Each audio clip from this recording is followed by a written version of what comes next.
How to talk like a leader. I used to believe that leadership was all about authority, about knowing more, standing taller, commanding louder. I thought the key to influence was found in credentials or charisma. But I was wrong, terribly wrong, because I have seen the most educated people be ignored and the quietest ones shift entire rooms with a single sentence. I have watched people speak with words that impressed but never inspired.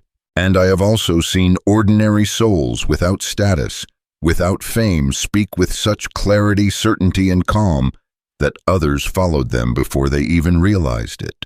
That is when I learned the truth. Leadership is not a title, it is a tone.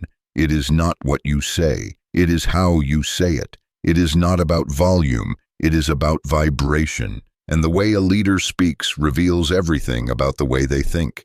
You can feel it. You have been in the presence of someone who talks like a leader. They do not rush. They do not beg to be heard. They speak with a calm rhythm. They leave space in their words. And somehow that space carries more weight than someone else's shouting. They are grounded, not grasping, direct, not defensive, clear, not clever. And you lean in not because they're loud, but because they're anchored, because you trust that what they're saying comes from a deeper place. This book is not about becoming someone you are not. It is about returning to the strength of who you already are and then speaking from that place. Because you were not born to whisper your way through life. You were not born to silence your voice in the presence of power. You were born to lead not with arrogance, but with authority. And authority is not something others give you. It is something you speak into existence. Let me be clear. This book is not about tips and tricks. It is not about memorizing catchphrases or manipulating people with clever lines. That kind of communication dies quickly. This is about something deeper. This is about shifting the way you think, so you speak in alignment with clarity and conviction. This is about training your mind to speak from identity instead of insecurity. It is about speaking so that people feel safe, not impressed. So they trust you not because you forced them, but because your words made them feel seen, strong, and clear. That is what real leadership sounds like. And if you want to lead in your business, your family, your vision, you must learn to talk like one. Here is the core truth of this book. The way you speak is a mirror of how you think. If your mind is scattered, your words will ramble. If your soul is anchored, your sentences will land. If your inner world is grounded in vision, your speech will carry a tone of destiny. But if your inner world is still governed by fear, doubt, and reaction, your words will never carry true weight, no matter how elegant they are. So the first transformation is not in your mouth, it is in your mind. You do not become a leader by learning how to speak. You become a leader by learning how to see clearly, how to see through noise, how to see people, not just problems. And once you think like a leader, you cannot help but speak like one. In the chapters ahead, you will learn how to speak with clarity instead of confusion, how to use silence as a tool of power, how to command attention without demanding it, how to speak with vision, not just volume, how to calm conflict without shrinking, how to share your truth without apology, and how to speak in such a way that people do not just remember your words, they follow them.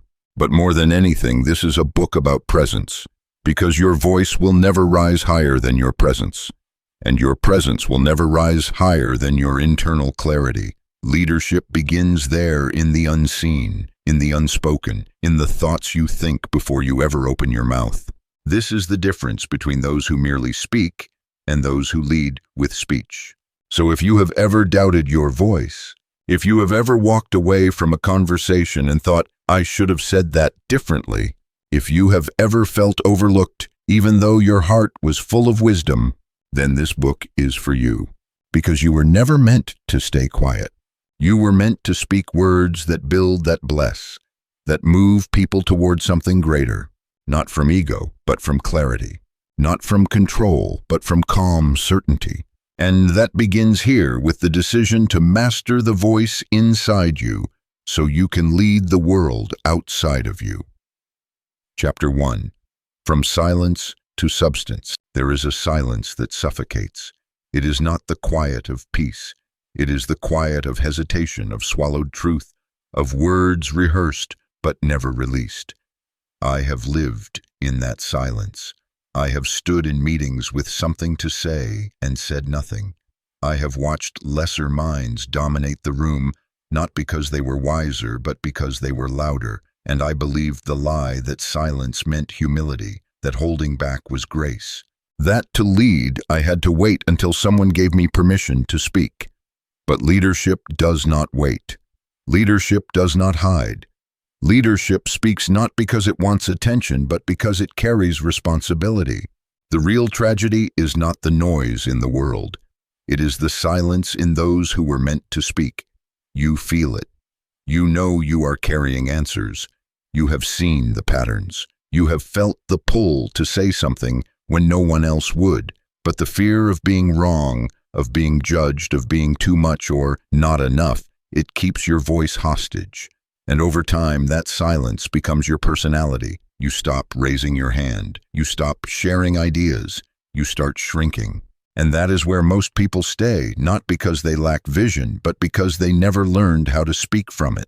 But the truth is, your silence is not neutral.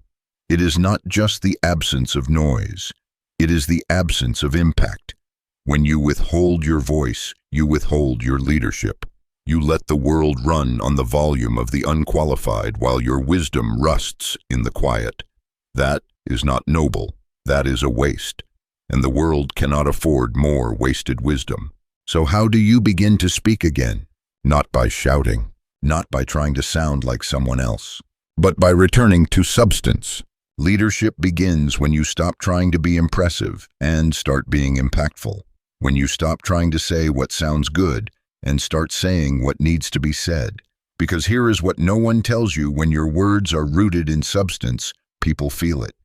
They lean in, they slow down, they listen not because you forced them, but because your voice carries weight.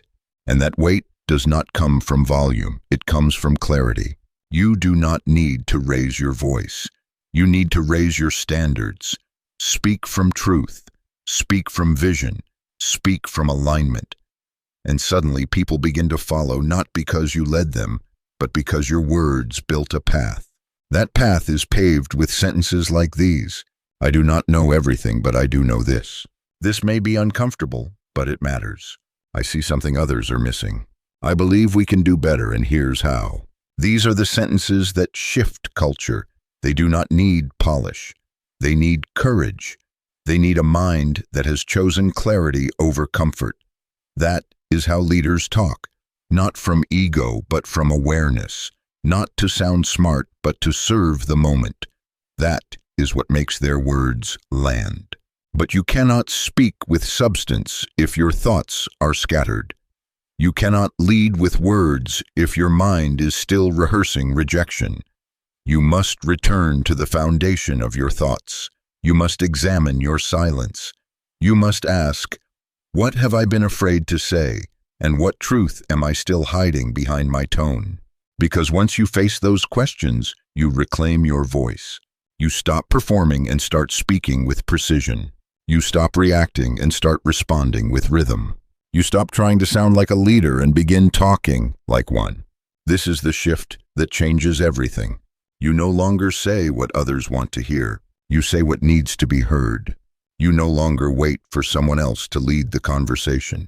You become the conversation. And you do it without rushing, without grasping, without apology. Because you know your voice is not noise. It is substance. It is structure. It is strategy. It is soul. And when spoken from that place, your voice becomes leadership in motion. So here is your challenge. What have you been silent about that needs your voice? What truth have you been rehearsing in your head that the world needs to hear from your mouth? And what tone do you choose to carry starting now, not the one shaped by fear, but the one rooted in substance? Write your answers in the comments. Let this be the moment your silence ends, not with a scream, but with clarity. And if this chapter stirred something inside you, share it. There is someone in your life who has been quiet for far too long, and they need a mirror more than a microphone. Subscribe if you are building your voice from the inside out, because real leaders are not loud, they are anchored. And when they speak, the room changes not because of noise, but because of substance. Chapter 2. Clarity is the real charisma. There is a myth that still deceives far too many. The myth that leadership belongs to the charismatic, that if you want to influence people, you need charm presence or a gift for words. So people chase charisma like a magic trick. They mimic the powerful. They rehearse inflections, hand gestures, smiles. They learn how to look confident. But here is what they miss. Charisma may catch attention, but clarity is what keeps it. Because people do not follow your personality. They follow your precision. They are not hungry for entertainment. They are hungry for someone who can speak what they feel, but cannot yet articulate. Clarity is the real charisma. When a leader speaks clearly, the room exhales, the fog lifts, the confusion breaks. People trust the one who names what others dance around. They feel safe around someone who does not hide behind jargon or vagueness. Because when a person is clear, it tells you they have done the hard work of thinking. And that work becomes your permission to stop overthinking. That is what true leadership sounds like, not noise but relief, not performance but presence. You can hear it in their voice. It is not forced. It is not fast. It is not dramatic. It is calm, grounded, resolute. When a leader says, "This is what matters," or "Here is the real issue," something shifts in the room, not because they are the smartest, but because they are clear. And clarity is power. But clarity is not gifted. It is trained. To speak clearly, you must first think clearly, and to think clearly, you must see clearly. That means stepping out of your emotions. That means zooming out when others are spiraling in. That means choosing to see the whole instead of just reacting to the part that offends you. It means asking better questions. What are we really trying to solve? What is actually at stake here? What is the cost of staying vague? Because vagueness is the enemy of influence. If your words do not land, it is not because people are shallow. It is because your language was foggy. If your message does not resonate, it is not because people lack depth. It is because you avoided precision. You tried to sound impressive instead of clear, and now your words float in the space between what you meant and what they needed. That is why real leaders cut the fluff. They say less, but it means more. They do not wrap every point in 1,000 qualifiers. They say, "This is what I believe." They do not apologize before every idea. They say, "This is what I see." And because they are clear, people can respond not just with emotion, but with action. You see, people are desperate for direction, but they cannot move if your words are blurry. They do not need perfection. They need leadership. And leadership speaks in clarity, not complexity. You do not need a new vocabulary. You need a new lens. Start by stripping your message to the core. Say it in one sentence, then say it simpler, then say it slower, then say it with silence around it so the weight of it can drop. You do not need to rush. You do not need to prove. You just need to mean what you say and say it clearly. Clarity gives your words a backbone. Clarity gives your tone its weight.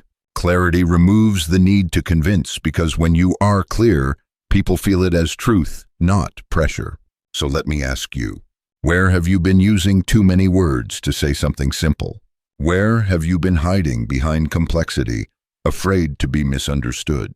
What message, if spoken clearly, would shift the atmosphere around you? Write your answer in the comments. Be clear. Be bold. Say it like you mean it. And if this chapter helped you remember that clarity is not a gift, but a discipline, share it. There is someone right now rehearsing a perfect speech when what they need is a simple sentence from the heart. Subscribe if you are done with noise and ready to speak like someone who has nothing to prove, only something to build. Because when you talk like a leader, your clarity does not impress. It moves. Chapter 3. The Power of the Pause. There is a leadership secret most never discover. It is not in what you say, but in what you do not say. Not in the words you use, but in the timing with which you speak them. I will reveal it now. The pause, that silent, unsentenced space between thoughts, is one of the most powerful tools a leader can cultivate. It is not absence. It is invitation. When you pause, you give gravity to your words. You allow insight to land. You signal that something is more important than the movement of the conversation. That is where authority lives, in restraint, in timing, in deliberate calm. I learned this the hard way. In the early days of leading teams, I would fill every silence. I would speak quickly, answer fast, fill gaps, even when I had nothing profound to say. I believed that pace equaled confidence and swift response equaled leadership. But what I discovered was the opposite. People stopped listening to me not because I lacked ideas, but because my speech lacked space for them to breathe. It was during one pivotal meeting, miles deep in frustration over a stalled project, I sensed the gravity of silence before I even opened my mouth. Instead of launching into my prepared response, I paused. I breathed. And as others settled into the quiet, one of the quietest team members finally spoke with insight far deeper than mine. In that moment, I realized the pause is not hollow. It is a canvas. Leadership is not performance. It is presence. And presence is built with timing as much as tone. You do not need to speak more. You need to think better. You do not need to fill the room with sound. You need to carry weight that leaves space. Silence is not weakness. It is control. When a leader pauses, they communicate confidence, not anxiety. They create room for others to think. They allow the collective intelligence to rise. That is how clarity emerges, not from noise, but from intentional oblivion of it. Think of an orchestra. The impact of music is not in every note played. It is in the careful rest between notes. Without those rests, the melody becomes chaos. The same is true in leadership. Without silence, direction becomes busy, influence becomes frantic, and presence becomes pressure. But pausing is not instinct. It is practiced. You must train your mind to hush itself. You must resist the urge to rush to fill that break. You must watch your own thermal reaction to quiet, because often silence triggers fear. Your mind will demand motion words, completion. It will panic. But leadership pauses model thinking in motion. They show others this is not movement you have to chase. This is direction you can stand in. Pause before you speak. Pause before you react. Pause before you post. Let your words be planted, not postal messages shot into empty space. Let your answers drop, not splatter. Let your presence be felt, not broadcast. And when you pause, real pause, without flinching, that internal practice becomes external authority. You no longer need volume to lead. You need weight. So here is your challenge. Notice one place this week where you speak out of habit, not impact. Hold the pause. Take 3 deep breaths before you respond. Let the silence work, and then speak. When it comes time, ask yourself, is this sentence needed? Is it aligned? Does it need to be said now or at all? Because every unneeded word leaks authority. Every well-timed pause prevents it. Write in the comments one area where you will begin to pause today before speaking, and why. And if this chapter reminded you that leadership is not a race, but a rhythm, share it. Someone you know is leading themselves verbally into noise because they have never learned the power of silence. Subscribe if you are ready to lead with presence, not performance. Because when you talk like a leader, your pause becomes a pulpit. Chapter 4. Speak with vision, not emotion. There is a critical moment that every leader faces, when emotions rise and clarity fades. When the room is hot, the stakes are high, and all eyes turn to you. And in that moment, what you say next does not just reveal your competence, it reveals your character. Because anyone can speak when things are calm, but the real test of a leader is how they speak in the heat, when words become weapons and every sentence shapes the atmosphere. I have seen empires rise on a calm word, I have seen relationships fracture from a single careless sentence. I have watched people lose trust, not because they were wrong, but because they were reactive. Their words were emotionally correct, but directionally damaging. They won the argument, but lost the team, because they spoke from the trigger, not the vision. A leader who cannot manage their voice in emotion will always burn what they were called to build. The moment you feel the pressure rise, that is when you must pause and choose, will I speak from what I feel, or will I speak from what I see? Vision is what separates a leader from a reactor. The average person speaks from mood, from history, from insecurity. They try to be right, not helpful. But a leader speaks from future. They speak not to express emotion, but to create motion. Their words build something even when the room is broken, even when they are frustrated, even when they have every right to raise their voice. They do not because they understand something most people never learn. The loudest voice is rarely the wisest. It is not about suppression, it is about direction. A leader can feel everything without saying everything, because they have trained their voice to carry weight, not wounds. Let me be clear, this does not mean you numb your feelings. It means you govern them. You acknowledge the emotion, you own it, you name it. But you do not let it drive your sentences. You lead the emotion before it leads you. And from that place of regulation, you speak with power, not panic. You say, I am frustrated, but here is what matters most. You say, this moment is hard, but here is where we are going. You say, let us stay focused on the real issue. That is how you talk like a leader. Your words begin to heal instead of hurt. They clarify instead of confuse. They move people forward instead of tearing them down. And here is the beautiful irony. When you speak with vision, people still feel your emotion. But now it is wrapped in direction, not destruction. They feel your fire, but it warms instead of burns. They hear your urgency, but it inspires instead of intimidates. They follow you not because you shouted, but because you saw something beyond the problem. And that is rare. Very few people can see beyond the moment. Most get trapped in the swirl. They say things that feel true for 5 minutes and regret them for 5 years. But not you. Not anymore. Because now you know a real leader speaks for the outcome, not the outlet. So here is your charge. Do not speak to be right. Speak to be clear. Do not speak to react. Speak to realign. Do not speak to win. Speak to lead. When your heart pounds, when your face flushes, when your voice wants to shout, pause.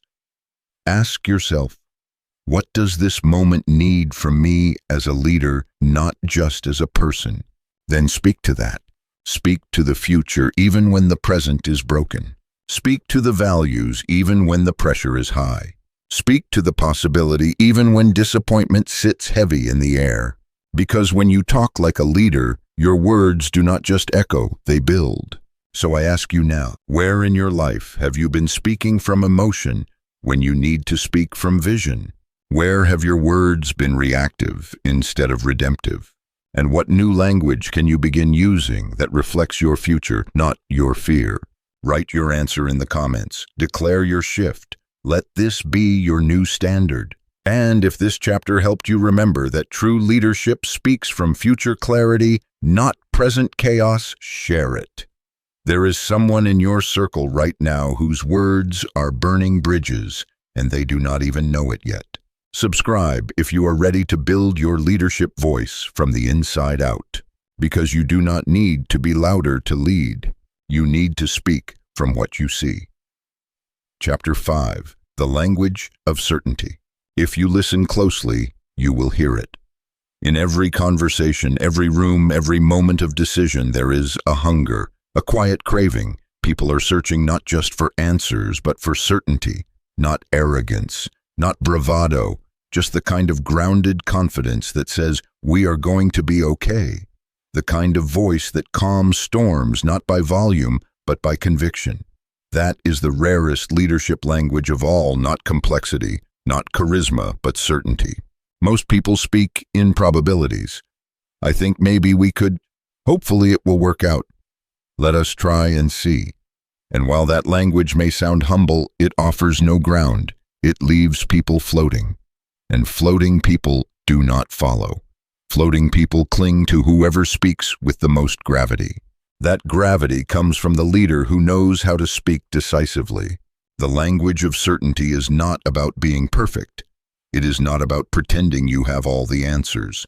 It is about speaking from a place of internal alignment.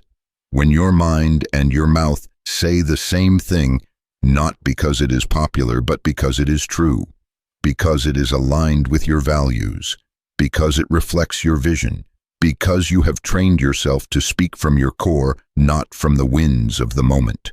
You say, this is the direction we are going. You say, I know what this looks like, but here is what I believe. You say, I stand by this decision because it honors our mission. That is what people follow. Not someone who gets it right every time, but someone who speaks with clarity and owns it. Certainty is not the opposite of humility. Certainty is humility anchored. It says, I have listened, I have reflected, I have measured, and now I will speak what I know to be right even if others disagree. Because real certainty is not stubborn, it is steady. It is not a refusal to learn, it is a refusal to waver without cause. And people need that. They are not asking you to be perfect. They are asking you to be stable. But here is the challenge. If you are uncertain in your inner world, you will always speak in fragmented sentences. You will look for affirmation in your listeners. You will punctuate your wisdom with apology. You will shrink your insight to avoid discomfort. And the cost your message loses its strength. So what do? You begin speaking with the sound of decision. You remove the qualifiers that dilute your words. You stop asking for permission in your tone. You own your truth, not as weapon, but as anchor. You do not say, I hope this makes sense. You say, here is what I know to be true. You do not say, sorry, just one more thing. You say, this is worth saying. You do not say, I could be wrong, but you say, based on what I see, this is the way forward. Notice the shift. It is not louder. It is clearer. It is not pushy. It is firm. And that firmness becomes your leadership signature. Because when you speak with certainty, you give people something rare, something to stand on. So I ask you now, where in your life have you been using language that weakens your message? Where have you been waiting to feel more certain when you already know what is right? And what sentence can you begin saying today that reflects your grounded authority, not your hidden anxiety? Write your sentence in the comments. Let it be your verbal declaration of alignment. And if this chapter brought you back to the power of speaking from your core, share it. Someone you know is still waiting for a sign that they are allowed to sound strong. Let this be it. Subscribe if you are no longer satisfied with sounding smart, but committed to speaking with certainty. Because when you talk like a leader, your words become shelter, not speculation. Chapter 6. Speak with intention, not habit. There is a force more powerful than words. It is intention, the unseen origin of every sentence you speak. Most people talk in default mode, repeating patterns without choice. They echo their frustrations, confess their doubts, restate their anxieties. But a leader speaks not from habit, but from intention. Every word is chosen. Every sentence is purposeful. And when your speech is intentional, it becomes architecture. People don't just react, they align. I remember a time I felt stuck, overwhelmed by tasks and expectations. I'd wake up half asleep, respond to meetings on autopilot, speak before thinking, and watch the day unravel. My words had become reaction, not direction. That all changed when I made a simple decision. I would only speak when I had purpose. I would refuse to fill space. I would honor every sentence with presence and every presence with clarity of intention. There is a sacred weight in that choice. When you speak on purpose, you become impossibly rare. You don't say something because it occurs to you. You say something because it aligns with mission, because it heals tension, because it shifts thinking, because it makes the next step possible. That kind of speech is magnetic. not loud, colored with quiet conviction, and its impact spreads beneath the noise of empty chatter. Intentional speech begins in the mind. You must pause between impulse and output. You must interrogate your words before you let them go. Ask yourself, why am I saying this now? To what purpose? To whom? The answer may sting if your default has been distraction or habit, but awareness is the first step toward authority.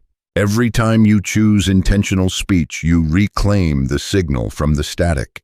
You say fewer words, but they land with resonance. You walk into rooms noticing where narratives are disjointed, and you fill the gap with precision.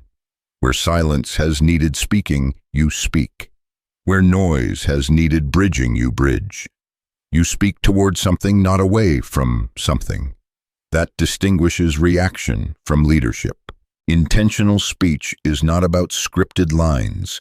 It is about rooted presence, about choosing to speak with clarity, because inside you, you see the gap, the need, the invitation, and your words become the bridge. This is especially true in conflict, in chaos, in criticism.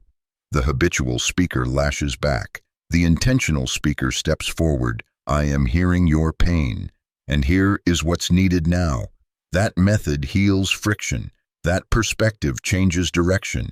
That voice draws people toward resolution, even when rational resistance remains. Training intentional speech requires discipline. You will have to resist reflexive tendencies. You will have to overcome fear of silence.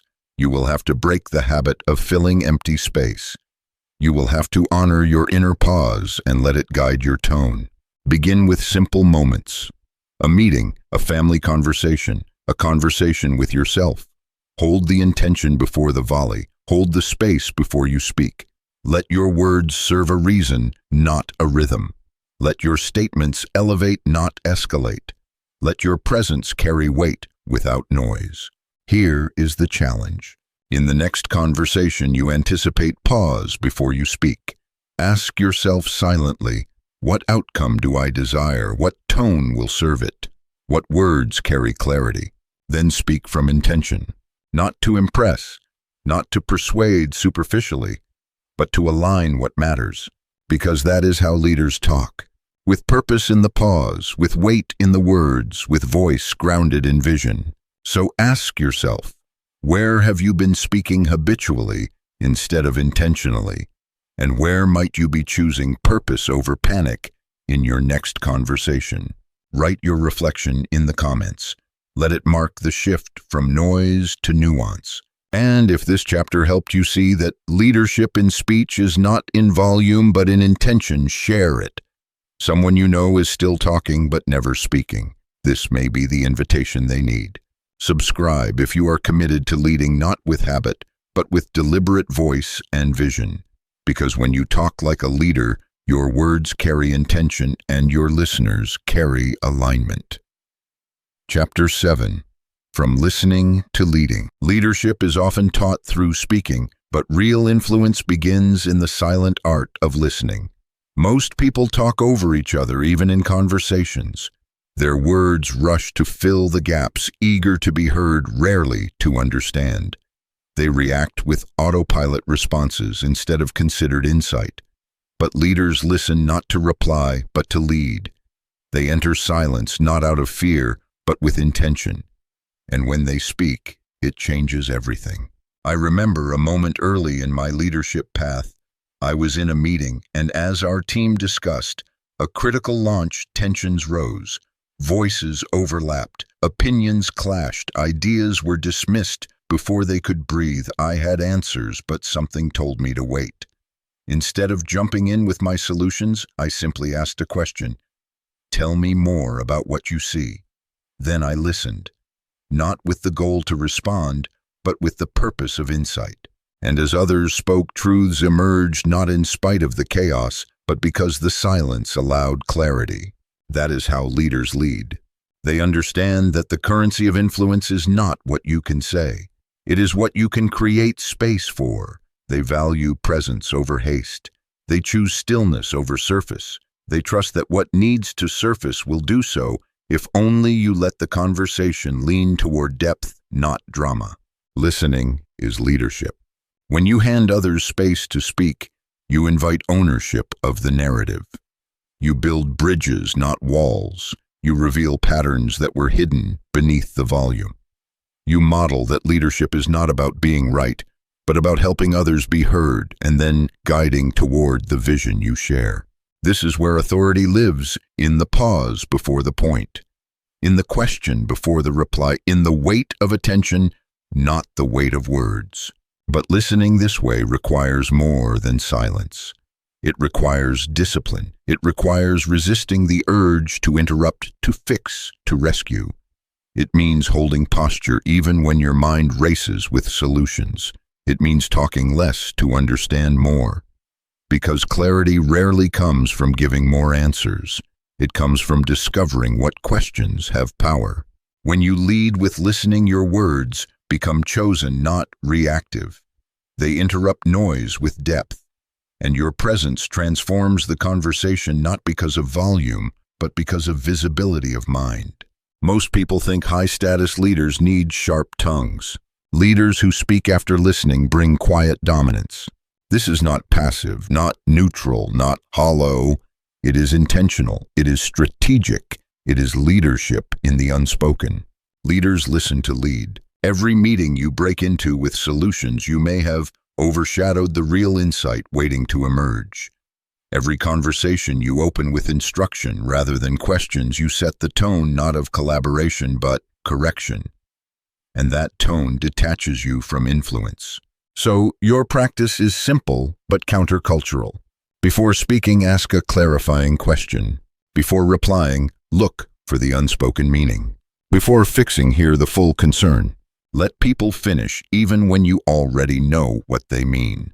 Let silence carry weight, not discomfort. Then speak with the purpose born out of what you have learned, not presumed. And when you do, others respond to that. They lean in not because they are persuaded, but because they feel seen. And in that presence, leadership becomes magnetic. Now I ask you, where have you been reacting with answers instead of leading with questions? In what setting can you pause and listen first, then lead? How might deeper insight change the impact of your words? Write your reflection in the comments. This is your commitment to listen before leading. And if this chapter reminded you that influence is not in volume, but intentional, quiet, share it. Someone you know is dominating conversations when they could be elevating them instead. Subscribe if you are ready to lead through listening, to speak less, but lead more.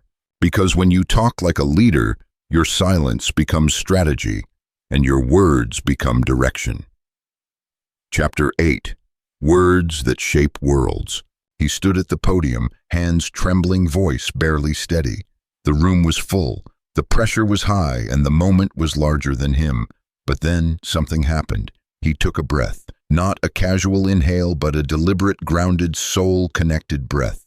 His next sentence came not from the throat, but from the spine, not from fear, but from fullness. And in that moment, the room fell silent, not because he shouted, but because he spoke with weight. That is the moment when I understood leadership begins, when your words stop seeking approval and start shaping atmosphere. There are two kinds of language in this world, one that describes and one that creates. Most people live in the first. They talk about what is. They rehearse their reality. They explain their fears, define their limitations, describe the environment. But leaders, true leaders, speak from the second realm. They do not just report the temperature, they set it. They use words to declare what does not yet exist. They speak futures. They initiate belief. They rewire rooms with a single sentence, and they do it not by accident, but by decision. You have felt this before when someone said something that made you feel bigger than your doubt. When their words hit you not as noise, but as a door. Something in you opened, something reoriented, something inside of you stood taller, straighter, surer, and you could not explain it, but their words had authority. Not from rank, not from role, but from alignment, because they were not speaking from ego, they were speaking from knowing. They were not trying to be right. They were being real. And that realness broke something open inside of you. That is the difference between empty speech and transformational leadership. One fills time, the other fills souls. But here is the problem. Most people never learn how to speak from this place. They were raised in houses where words were weapons, or in cultures where speaking up meant being shut down. They learned to protect their voice instead of develop it, to shrink their presence instead of shape their world. So they repeat the language of powerlessness. They echo old scripts. They narrate limitations. They ask for less than they desire. And over time, they forget that they ever had a voice that could move mountains. That voice never disappeared. It just went quiet under the weight of unspoken dreams. Leadership is the decision to awaken that voice again, to take responsibility not just for what you say, but for what your words do. Because words are not passive. They are creative. They build, they break, they bind, they bless. And every sentence you release is either a construction crew or a demolition squad. There is no neutral. That is why the greatest leaders in history were not just warriors, they were speakers. They changed nations not just with policies but with paragraphs. They moved millions not with force but with phrases. They understood that the right word at the right time with the right intention can recalibrate generations, and so must you. If you want to lead, if you truly want to speak like a leader, you must first decide that your words are sacred, not religious.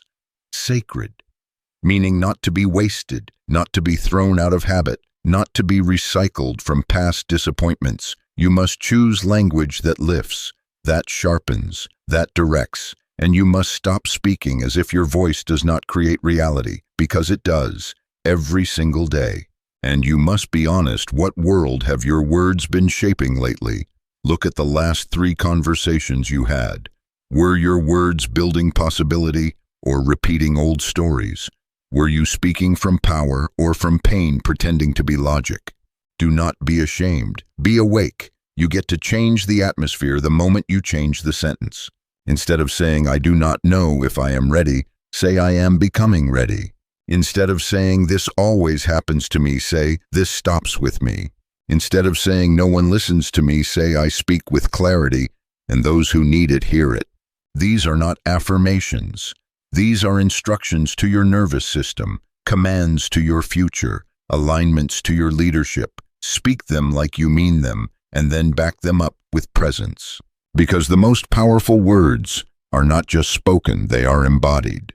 Leadership is not about having the best vocabulary.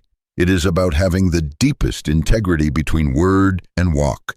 It is when people hear your voice and sense no contradiction, when your posture confirms your promise, when your silence carries more leadership than someone else's shouting. That only happens when you have done the inner work to become what your words declare. And that inner work, it begins with this question: what do I want my words to create? That question will transform you. It will change your meetings. It will change your marriage. It will change your mirror.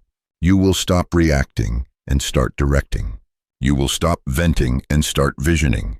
You will stop narrating fear and start narrating future. Because now you know your words are not just communication, they are creation. So speak accordingly. Speak with vision. Speak with precision. Speak with conviction. And speak with the full knowing that your voice was never meant to echo the past. It was meant to shape the next. If you have felt something rise in you while reading this chapter, that is not inspiration. That is recognition. The leader in you remembers. The voice in you remembers. The power in you remembers. You have always had it. You just needed a mirror. Now take that mirror and speak to someone else. Build them. Bless them. Challenge them. And if you have not yet, write in the comments below. What sentence will you now use to shape the world you are creating? Be specific, be bold, be aligned. And if this chapter reminded you that your words are a sacred tool of transformation, not just small talk, share it. Someone you know is destroying their world with casual language. Let them remember what you just reclaimed. Subscribe if you are ready to speak with weight, with intention, with clarity, and with creation in your chest. Because when you talk like a leader, your words stop describing. They start defining. Chapter 9. The Voice That Calms Storms. I once watched a leader walk into a room that felt like war. Everyone was tense, eyes sharp, words loaded. Blame had already taken its place at the center of the table, ready to tear someone apart. Deadlines were missed. Trust was fraying. I sat quietly wondering how this would unravel until he spoke, not with thunder, not with urgency, but with a voice that felt like still water. Calm, unhurried, clear. He asked no accusatory questions. He made no speeches of disappointment. He simply looked at each person and said, "We are not going to lose the mission over this moment." And just like that, the room exhaled. There is something rare about a leader whose voice can calm storms. It is not in their charm, it is not in their cleverness, it is in their frequency. Their inner world is not governed by chaos, so their outer world does not collapse into it. While others spiral, they stay anchored. While others yell, they speak. And because they are calm, people can trust them even when they do not like what is being said. This is not accidental. It is cultivated. It is the fruit of someone who has tamed the inner war long before they walk into outer conflict. You cannot fake this tone. You cannot imitate it. Because calm has weight and panic has a smell. People know the difference. They can feel when your piece is rehearsed and when it is real. That is why the calm leader is so magnetic. They offer something deeper than answers. They offer presence. And presence is rare in a world where everyone is shouting to be seen. But let me say this clearly. Calm is not passive. It is not weak. It is not silence born of fear. It is silence born of choice. A decision to respond, not react. A commitment to clarity over chaos. A standard that says I do not lose my leadership because the room loses its head. That kind of calmness does not happen on accident. It comes from mastery, and mastery begins with one principle: you do not borrow the energy of the room. You bring your own. Most people do the opposite. They walk into meetings full of fear and become afraid. They step into a crisis and become crisis. They let the storm dictate their tone. And then they wonder why their influence evaporates. But leaders, true leaders, bring the weather. They decide the temperature, they set the rhythm. And even in the face of panic, they say, here is who we are, here is what we do, here is what matters now. That is what people follow, not hype, harmony. But you cannot offer calm to others if your inner world is screaming. That is why the work is inward first. You must quiet the critic in your own mind. You must stop yelling at yourself long enough to hear what truth actually sounds like. You must learn how to stay grounded when your ego wants to flare, when your voice wants to defend, when your fear wants to flee. The leader who can hold their tone in the face of tension is the one who wins not just meetings but movements. So how do you become that voice? You start by building a new rhythm. Before you walk into conflict, you breathe. Before you raise your voice, you ask, is this for clarity or for control? Before you speak, you ask will. These words build peace or just prove my point. You learn to hear your own internal temperature before you check the rooms. And then you choose again and again to speak not just from urgency, but from vision. Because urgency yells, but vision speaks. Urgency panics, but vision plans. Urgency needs to win, but vision needs to align. And that voice, the one that carries vision through the fire, that is the voice that calms storms. It does not need applause. It needs to be trusted. And that trust is earned not by what you know, but by the way you show up when others fall apart. So let me ask you, where in your life do you need to become the calm voice in a chaotic room? Where have you let fear shape your tone? Where might your leadership rise, not by getting louder, but by getting clearer? Write your answer in the comments. Let this be the moment you reclaim your tone. And if this chapter reminded you that real leadership is not noise, it is nerve, share it. Someone you know is trying to lead through shouting, and they need to remember strength whispers when everyone else screams. Subscribe if you are ready to become the leader whose presence brings peace and whose voice reshapes storms. Because when you talk like a leader, you do not echo the noise.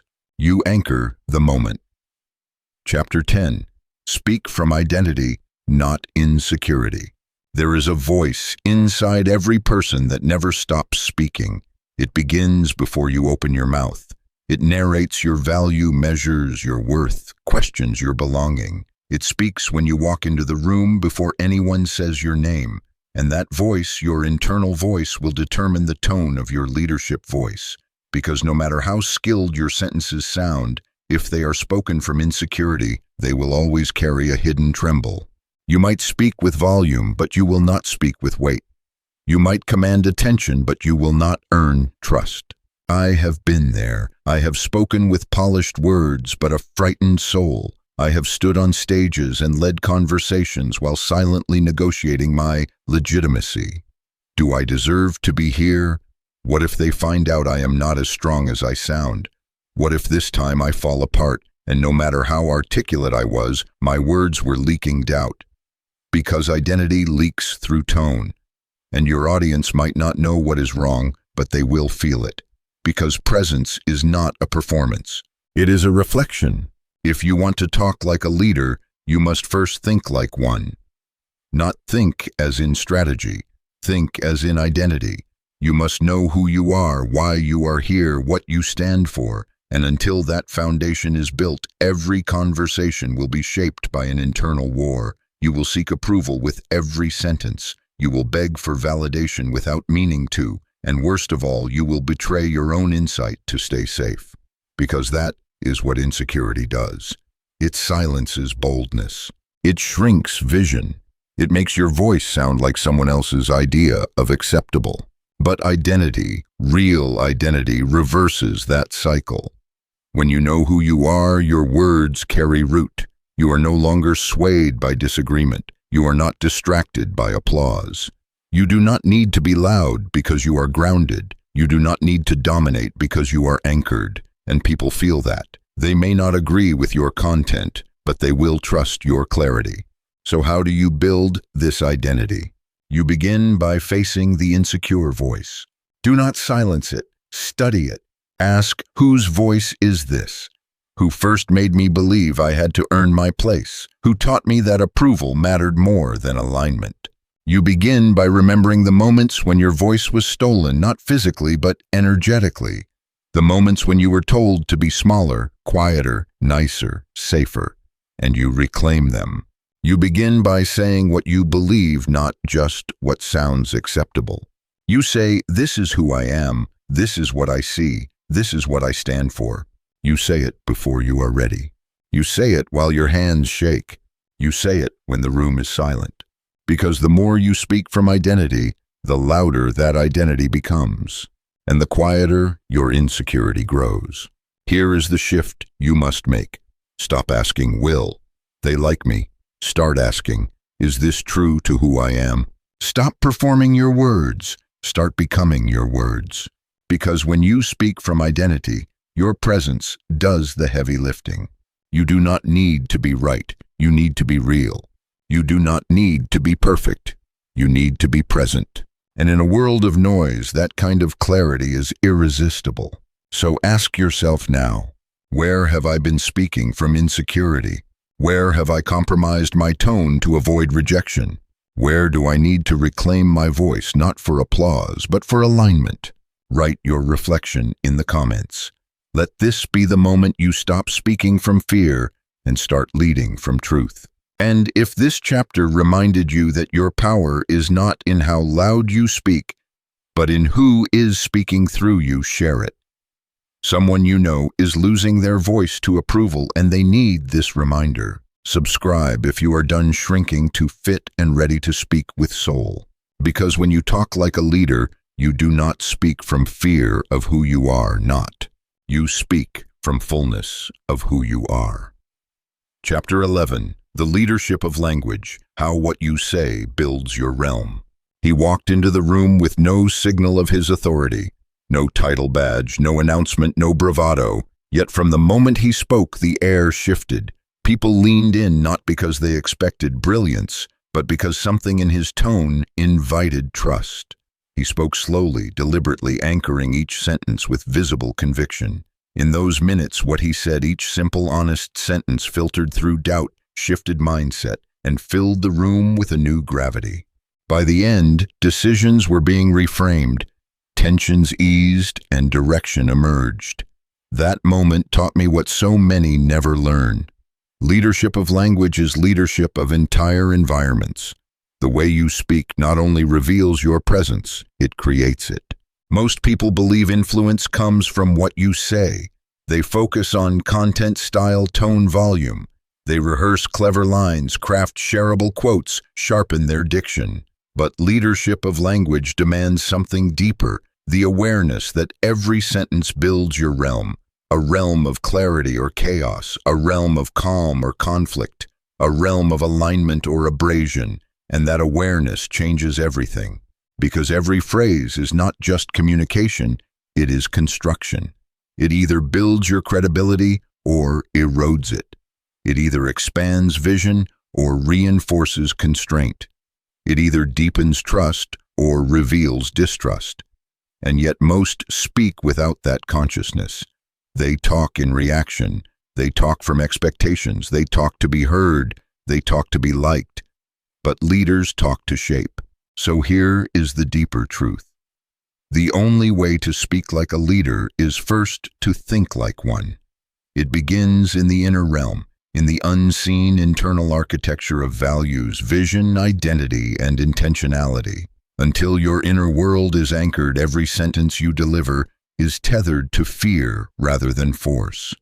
The miracle of leadership speech is that it is not spoken from achievement, it is spoken into becoming. Not because you have already arrived, but because you see the possibility strongly enough to speak it into being. But why do most people fail at this? Because they mistake noise for impact. They confuse volume with value. They believe talking more equals leadership. Yet psychology shows our brains tune out clutter. When leaders speak from power, they speak with economy. They speak after thinking, not before reacting. They speak from virtue rather than void. They understand that words will never outpace belief. That tone echoes character. That confidence leaks through hesitations. That precision communicates presence. That silence between the sentences is as strategic as the content within them. And they understand something else. Language reveals allegiance. You allegiant, your allegiance. Are you aligned with fear or faith? Confusion or clarity, momentum or maintenance? What you say and how you say it declares who you serve and what you stand for. And others listen first to intent behind language, then to language itself. So how do leaders build that language? First, they practice attention. They listen to the sentences they whisper in private. They hear the doubts they repeat in the mirror. They confront internal tangles of emotion, expectations, regret, comparison. Because if that internal track remains unchecked, it becomes the script that leaks into every external message. You cannot speak from authenticity if your inside is still rehearsing falsehood. To lead, you must first reset your own soundtrack. Second, they speak on purpose. Every word is chosen. Every sentence is measured. They pause for the syllable worth waiting for. They avoid filling space with filler. When they interrupt, they do so with questions that draw clarity, not arguments that confuse. They avoid automatic responses. They speak from alignment. They speak with invitation. They speak to future, not just facts. Third, they speak boundaries, norms, and vision, not just reaction. They don't react to drama. They recalibrate direction. They preface conflict with context. They wrap feedback in affirmation. They speak consequences, not threats. Their sentences keep the mission in the foreground, not past transgressions. Fourth, they speak their presence into existence. When they enter silence, their words break it. They don't need to announce their arrival, they arrive in tone, cadence, and clarity.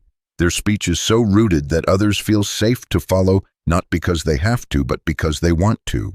Vivid example in one team: conflict tension built around blame for a launch delay. Leaders around him were shouting solutions. He sat quietly. After a pause, he said, "I see frustration, and I also see progress.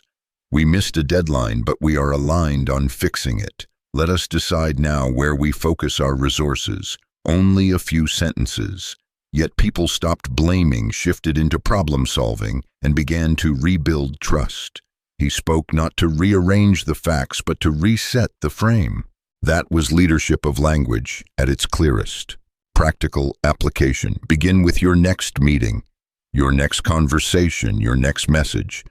Before speaking, close your eyes and breathe. Ask, what am I creating with my next sentence? Am I calming or ramping up tension? Am I pointing toward vision or reacting to fear? Then speak with intention, clarity, and measured certainty. Voice exercise. At the start of important conversations, say, "Thank you.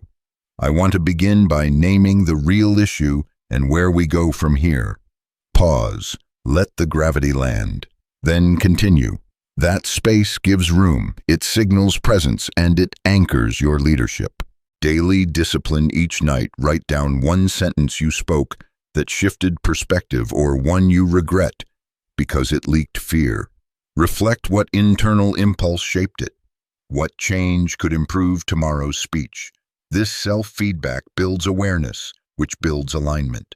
Now I invite you, reflect on the 3 most recent high-stakes conversations in your life. What tone guided you? What language shaped the outcome? Did you speak to shape or just to respond? Then answer this: what sentence will you choose next time to build the world you see, not just react to the world you were given? Write it in the comments. Declare your new standard, not to perform, but to build with intention. If this chapter stirred something deep inside, that sense that your words have more impact than you realize, share it. Someone you know is using language like distraction, not direction. They need to remember this. When you talk like a leader, your language does more than communicate. It creates. Subscribe if you are ready to speak with sovereignty, not spontaneity. If you are done reacting and ready to start remaking through word and presence. Because when you talk like a leader, you do not just deliver messages. You design reality. Chapter 12. The unseen architecture of influence. There is a decision every person with a voice must one day face. What kind of influence will I build? Influence that disappears with applause, or influence that endures because it is built on deeper foundations? The moment you begin to speak like a leader is the moment you shift from momentary impact to lasting architecture. Words cease to be tools for performance and become instruments of structure. You begin constructing not just ideas, but environments where clarity, credibility, and conviction become the default. I remember a turning point early in my career. I had spoken passionately in front of a group, convinced I was building momentum. And yet as time unfolded, relationships stayed the same, output remained sluggish. Trust never deepened. My words had sounded powerful, but they lacked roots. That's what leadership of language taught me. Surface applause is not the same as internal alignment. I needed my speech to connect, not just convince. I needed it to anchor, not just impress. So I started paying attention not just to how I spoke, but to the impact of my words over time. I began asking, does this sentence invite alignment or resistance? Does it carry weight or just sound nice? I discovered that every sphere of influence is built quietly through repetition, through consistency, through being known to speak with presence, no matter the response. That is the unseen architecture of influence, not constructed platforms, not one-off speeches, but daily declarations rooted in clarity, grounded by identity, embodied by behavior. Most people believe influence is earned externally, by applause, by reach, by visibility. But building influential words begins inside. Your voice only changes rooms when your presence already radiates authority. And that presence comes when you practice integrity internally, to the point where your internal voice and your external words are indistinguishable. When what you whisper in the mirror is the same sentence you speak into a crowd. Why do so many people fail at this? Because they separate thought from speech. They think one way and speak another. They project energy they do not feel. They want to inspire others while they are still fighting their own doubts. And that disconnect erodes trust faster than any mistake. When your speech does not match your presence, people feel it. They may not name it. They may still go along with it. But the architecture of influence stains. It corrodes. And you cannot build a legacy on cracks. Leadership of language builds when you practice alignment between mind, voice, and action. You think it first. You speak it deliberately. You live it consistently. And then time proves it. Influence compounds. Trust deepens. Ideas become culture. Consider someone you respect, a leader whose words land even when they are not speaking. Why? Because they have built influence long before the moment. Through consistency of tone, through repetition of integrity, through faithfulness to vision. That is architecture. That is authorship. That is leadership rooted in language that constructs reality, not just describes it. So here's what you can do now. Review your recent language. Capture the thoughts you let run in your mind when you are alone. Ask, is this narrative constructive or repetitive? Is this sentence shaping identity or exposing doubt? Commit to speaking only what is aligned with your highest identity. Not for performance, not for reach, but for clarity, for presence, for influence. Practice the calibration. Begin important conversations with clarity before responding emotionally. Use questions before declarations. Hear first before insisting. Let alignment, not argument, guide the ask. Embed the language into your behavior. If you speak about leadership, stand by your standards in small decisions. If you speak about care, show it in how you listen. If you speak about calling, live it. Influence desires authenticity always. Now it's your turn. What internal narrative has been shaping your voice, even when no one heard it? What sentence can you now choose deliberately, consistently aligned, that declares not just belief, but becoming? Hold yourself accountable. Place that sentence in your mirror. Speak it. Embody it. Evaluate its impact over a week. Watch how it changes your presence. And if this chapter stirred something inside you, a resonance that your words deserve more than casual conversation, share it.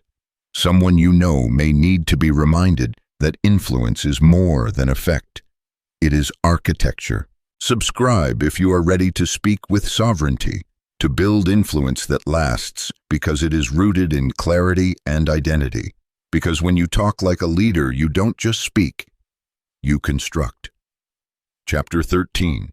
Vision turns into voice. He entered the boardroom with a folder under his arm and a steady look in his eyes. People expected numbers, bullets, deadlines. Instead, he began with a story about the team's origin, the value that had infused every early setback, the purpose that had sustained the mission. No chart, no graph, just words that carried weight. And in the silence that followed, something changed. The room did not rush to action. It returned to commitment. Vision, beautifully spoken, became a voice people followed. That is the defining moment of leadership, when vision escapes the mind and becomes the tone of your voice. Most people lead through reaction. They respond to challenges. They answer questions. They call out inconsistencies. But authentic leadership begins when not reacting, but speaking forth what is possible. Not addressing what is wrong, but reminding people what is why. This shift from problem to possibility is delivered not just through pageantry or rhetoric, but through tone, cadence, conviction. Leadership of language is not meaningless eloquence. It is the art of aligning what can be with how you lead through speech. The biggest barrier is not words. It is alignment. Your voice will only carry the vision your inner world already owns. If your daily thoughts collide with your strategic ambition, your language will betray your insecurity. Your sentences will meander, they will tremble, they will leak fear, and more importantly, they will fail to inspire belief. People listen first to the coherence behind your words more than the content within them. They detect dissonance before they process diction. That is why true leadership of language requires inner work, shaping the vision until it becomes inseparable from your posture, until thinking it, feeling it, and speaking it live in sync. When the inside world matches your outside words, your voice ceases to shy away from tension. It leans into it. It offers clarity when context is confusing. It tears down noise by declaring focus. And in doing so, it draws people not by persuasion, but by ownership. Ownership of the call you speak out loud, even when fear wants to hide it. So how do you cultivate this seamless voice of leadership? First, you continually rehearse the vision, not to memorize fancy lines, but until it becomes your heartbeat. You live the vision earlier, then you manifest it externally. That means mornings devoted not just to task lists, but to internal alignment, reminding yourself about the purpose behind each move, reclaiming the why so the what does not hijack your speech. Because once your internal cadence aligns, uncertainty does not rattle you. Urgency doesn't disorient you. Second, you speak from identity rather than insecurity. That means if you declare, "We are going here," your actions and tone must match, not in performative mimicry, but in integrity. You never sound uncertain while presenting certainty pieces.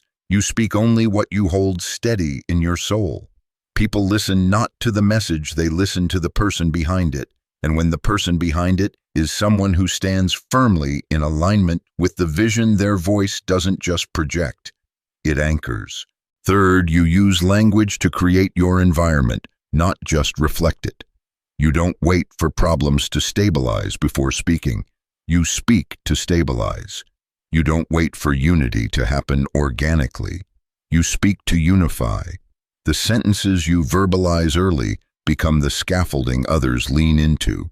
That's how you use language as leadership, not by narrating history, but by commanding future. You do not ask, "Is everyone ready?" You declare, "We are ready." And then you speak forward from that premise.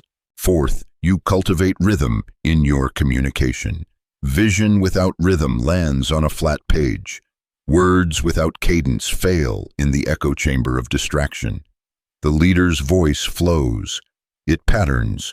It breathes. It allows space. It uses tempo not to entertain, but to emphasize. Silence becomes punctuation, not avoidance. You speak long enough to share meaning, not to fill silent vacuum. And you pause where weight is needed, not because of uncertainty, but to invite thought.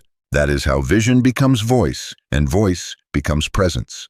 I have seen someone lead an entire team through failure, not by detailed instruction, but with sentences like, "We will rise if we don't simplify. We will simplify if we prioritize. We will prioritize if we remember why we began." No plan at first, just rhythm that carried the vision. People didn't walk away with bullet points. They walked away committed again. Practical application. Choose your next high-stakes meeting or conversation. Before entering, close your eyes. Ask, what vision do I need to embody here? How will I speak not to overwhelm, but to organize internal disarray? What circumstance will my voice clarify? Then speak it, not flamboyantly, not forcefully, from alignment. Then track the impact. Afterward, reflect. Did my words spark direction or confusion? Did they lift the room or just fill it? Where did my tone land with gravity, and where did it tremble with tension? That feedback is not self-condemnation, it is awareness. And awareness builds influence. Now I invite you, reflect back on your 3 most recent critical conversations or meetings. Did your voice lead or react? Did you speak the vision before the questions? Did your sentences carry hope or highlight fear? Identify patterns. Take ownership. Then ask yourself this: what sentence can I speak now, deliberately, rhythmically aligned, that begins shaping the culture I desire? Write it in the comments. Let this be your leadership standard. If this chapter resonated with you, if you felt something rise as you read it, that rise is your own inner leader remembering. Share this chapter with someone whose words may define their future if only they begin aligning their voice with their vision. Subscribe if you are done producing filler and ready to produce foundations. If you are ready not just to speak, but to spawn movement by anchoring vision in language, this is for you. Because when you talk like a leader, your words become the world. The mindset reset, your words are your realm. Pause. You have journeyed deep into leadership of language, not surface tone, not tricks of style, but the unseen architecture of influence your words build. You have dismantled noise, pruned distraction, listened before speaking, anchored vision before volume. You have been rewiring thought into tone, alignment into articulation. And now here comes the reset. Because speaking like a leader is not an achievement. It is a state, a mindset, a standard, a discipline you live by. And your words must obey that standard even when the room doesn't. So we reset the internal standard. No more speaking to sound smart. From now on, speak to stand by truth. No more filling space. From now on, speak only when impact demands it. No more saying what others expect. From now on, speak what the future requires. These are not guidelines, these are laws. Your words are the boundary for your presence. They reveal the temperature you carry. They declare the identity you embody. And the world will respond to your standard, not your apology. Once you set this internal law, your sentences become borders others respect. Your tone becomes terrain people trust. Your voice becomes a vessel for vision. This reset means, when you speak, it is measured not material. You speak less, but leave depth. You speak with calm, not performance. You anchor in presence, not applause. You speak to serve, not to shine. Your voice is clarity, not chaos. Imagine every conversation as fertile soil. Until now, you may have sprinkled it with empty noise words, repeated from fear, obligation, boredom. Now you till it. You sow carefully. You water with clarity. You prune distraction.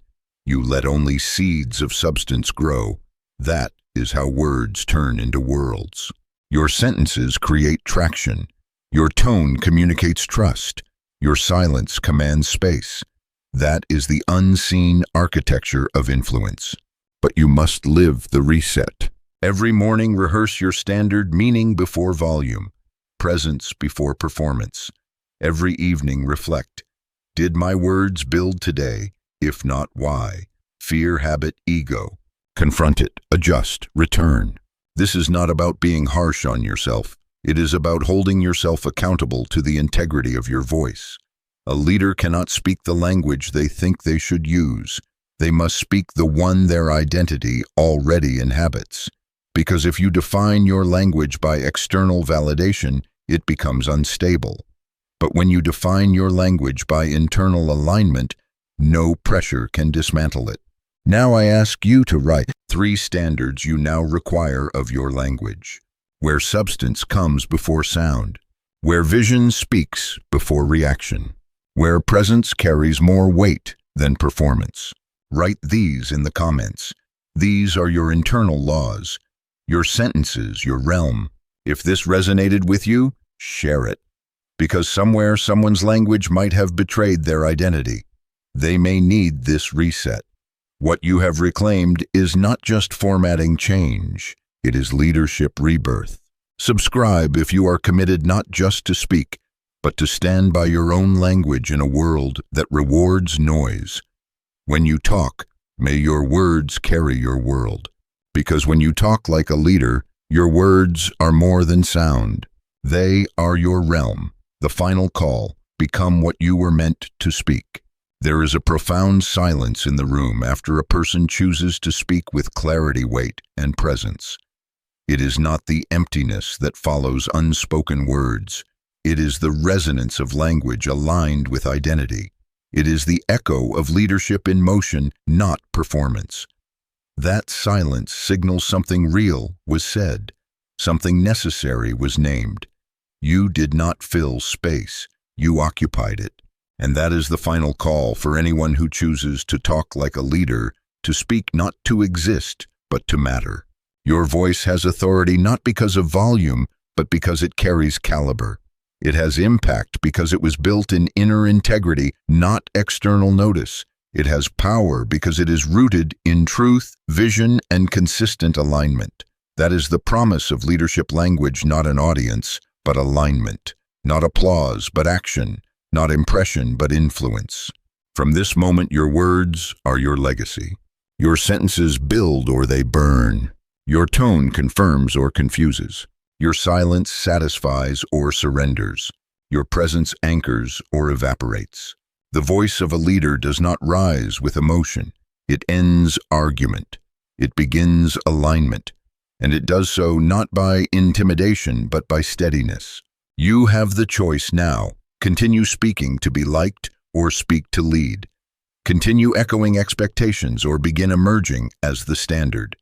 You can stay comfortable in familiar patterns or lead from the edges of discomfort, because clarity requires courage more than commentary. The world will respond not to your title, but to your tone, not to your platform, but to your presence, not to your noise, but to the authority your language carries when you are no longer chasing applause, but standing for vision. So I ask finally, what does your voice declare when no one is watching? What sentence will you speak in the next important moment that aligns your presence with your purpose? What standard are you now more committed to live than explain? Write it in the comments, not to impress the crowd, but to declare to yourself. And if this book has served you not just in theory, but in shift, share it. There is someone out there still speaking from insecurity who needs to remember language is not neutral. It builds worlds. And leaders reclaim the power their words hold. Subscribe if you are done filling space, if you are committed to speaking with sovereignty, substance, and vision. Because you are not here to play safe. You are here to speak what matters. You are here to lead what lasts. You are here to talk like a leader. And now, speak!